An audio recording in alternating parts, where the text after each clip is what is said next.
မင်းနဘေးအနာပဲအမြဲနေချင်သူမင်းအတွက်အမြဲတမ်းအပြေခံလူတယောက်လို့မင်းလေးကြိုက်သလိုအနိုင်ယူသွားလိုက်ပါမင်းမို့လို့အမြဲတမ်းပဲအရှုံးပေးမယ်လူမင်းလေးဆိုသမျှအမြဲလို့ခံသူပေးဆက်ခြင်းလို့အချစ်ကိုခံယူထားလို့ကိုယ့်ရဲ့အချစ်ဟာအရာရာတို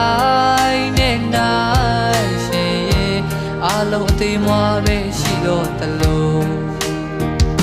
တစ်ချိန်ချိန်မှာ